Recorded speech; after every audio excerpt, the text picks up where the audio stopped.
Hello mayam day ji akhoi SIP ama Zerodha Coin dagi kamaina withdraw tauba redeem taugani habdo aji mayam do charake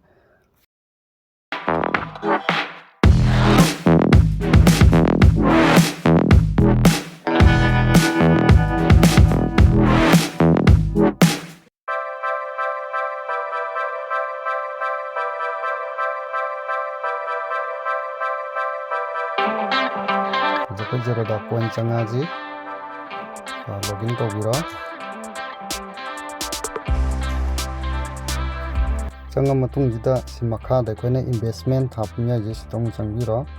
investment jida ngasagi koina yauri be SIP myam dagi list sama uro phangani ko adre sidida koina withdraw tawbagi je makhalani khaglai systematic koina koigi withdraw tawbai bama adagi full redeem tawthokiba amaga ko adamong ani dai happy ucharake yam samna ai sideda nabi overnight fund habeje ai ji sida changa matung da simakha da buy more thariji nakanda dot ahum leja sideda changbiro changba kanji sidai jida koina transaction history adigi redeem adi systematic oina koigi withdraw tawba plan adi SIP ko samana kha laira da hari basiki systematic oina withdraw tawbagi di WSP thabam yaija sideda changje buko sida changa matung jida hoji aina thadari SIP jida punna unit kya lay value kya lay ko sideda man sida show to laira adu sideda withdrawal amount anama yauri je ko sideda jida koina kari haitare monthly gi waina natragana ko ma sideda weekly 15 days quarterly ko samana khara pire duga asigi matungina mo date kaya da koina withdraw je tawgani habdo sigina kainoni ko kogi systematic waina haitare habdi lupa chonga adagi sumlaidana lising waitaju koina sum withdraw tawningbado adamaina systematic waina haitara machit aduna sideda tawganeba aduna tabida koina full withdraw tawge haragana sidam to sango sida redeem thabam yaije ko redeem jida mu changbiro redeem da sangwa matamjida sideda akoigi magi thadagiba magi amount abdigi unit kyano sida loi lere adagi redemption time je mana 1 working days hai ko sima lere aduga sideda magi akoina redeem tawgadaba je punna habidi sideda unit je ai sideda satuka kuma palum leija sidedigi kayam tawdino habado koi sidejida koina entry tawbiraneba hadi leiba masing jidagi humpu khak tawge adagi chama khak tawge habajing doko adugi matungina magi withdraw gi amount suna kan approx to uleya ko aduna tabida koina full loinamak tawthoge haita di sideda redeem all unit habaja sideda taklauna tik tawbirani ko aduga redeem all unit hai matung jida sideda loinam ayaw bangge se one time da loinam redeem tawthokrani habidi withdraw tawdineba sitik tawbir matung dagidi redeem da nambira sideda mana hangya loinam withdraw tawba pambra habaje ko adidi okay ko redeem namme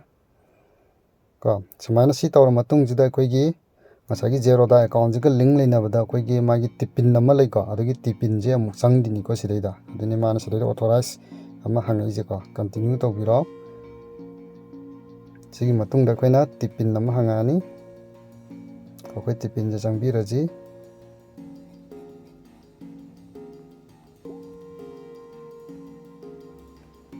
verify tawbira sida OTP laani akoigi restart tawba mobile number ji ko OTP la ji OTP je sangjalaji verify tawbira okay authorization complete ko you can now redeem the units hai ko sidagidi okay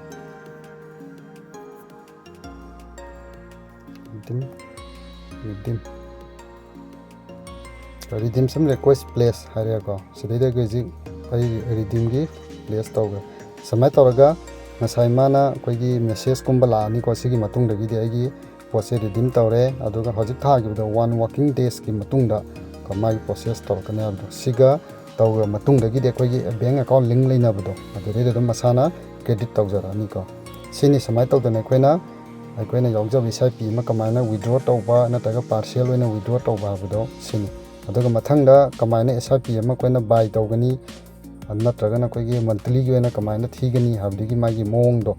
adugi duma ayam tawjarke nasigi oina disada losenjarke ko ma adagi mana hojiki aina redeem tawgiba potto magi kadai da kamaina yawga abado sumaina somda amuk bek hangbiro aduga sida order anama yaji order da sangaga hojiki aina redeem tawgibodo ko nabi overnight sale processing ko sida pending order na leije sona kana urane sida sumaina ko